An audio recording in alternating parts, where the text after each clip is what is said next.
नमस्कार, मैं सौरभ शुक्ला और आप देख रहे हैं न्यूज 18। दिल्ली में रहने वाले सरकारी कर्मचारियों के लिए एक बहुत बड़ी और राहत भरी खबर आई है। अब दिल्ली सरकार और एमसीडी के कर्मचारियों को हफ्ते में 2 दिन ऑफिस नहीं जाना होगा, बल्कि वो घर से ही काम कर सकेंगे। जी हाँ, दिल्ली सरकार ने अपने कर्मचारियों के लिए हफ्ते में 2 दिन वर्क फ्रॉम होम यानी घर से काम करने का आदेश जारी कर दिया है। यह फैसला प्रधानमंत्री नरेंद्र मोदी की उस अपील के बाद लिया गया है जिसमें उन्होंने देश में ईंधन बचाने की बात कही थी।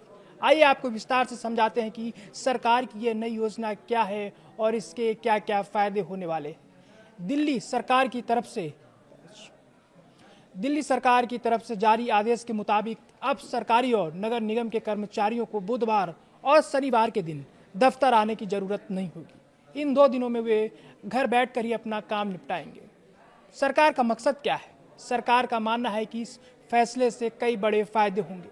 सबसे बड़ा फायदा होगा ईंधन की बचत। जब हजारों कर्मचारी हफ्ते में 2 दिन गाड़ियों से ऑफिस नहीं जाएंगे तो पेट्रोल और डीजल की भारी बचत होगी। ट्रैफिक से राहत। दिल्ली की सड़कों पर गाड़ियों का दबाव कम होगा, जिससे लोगों को जाम से मुक्ति मिलेगी। प्रदूषण पर लगाम। गाड़ियां कम चलेंगी तो धुआं कम होगा, जिससे दिल्ली की हवा को साफ रखने में मदद मिलेगी।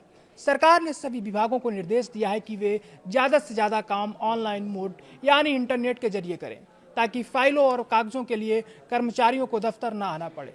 दिल्ली नगर निगम ने भी अपने सभी बड़े अधिकारियों और विभागों को इस आदेश का सख्ती से पालन करने को कह दिया है। हालांकि सरकार ने अभी ये पूरी तरह साफ नहीं किया है कि यह नियम किन किन कर्मचारियों पर लागू होगा, लेकिन माना जा रहा है कि जो लोग जरूरी सेवाओं जैसे अस्पताल, बिजली, पानी से जुड़ी हैं या जिनकी ड्यूटी फील्ड में होती है, उन्हें रोज की तरह काम पर आना होगा।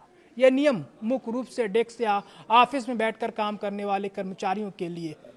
कोरोना काल के बाद ये पहली बार है जब दिल्ली में इतने बड़े पैमाने पर वर्क फ्रॉम होम की व्यवस्था दोबारा लागू की जा रही है। प्रशासनिक स्तर पर इसे एक बहुत बड़ा प्रयोग माना जा रहा है। अब देखना ये होगा कि सरकार का ये कदम दिल्ली के ट्रैफिक और प्रदूषण को कम करने में कितना कामयाब होता है और क्या आने वाले समय में इसे हमेशा के लिए लागू कर लिया जाएगा। इस खबर पर आपकी क्या राय है? क्या प्राइवेट कंपनियों को भी ऐसा कदम उठाना चाहिए? हमें कमेंट में ज़रूर बताएं।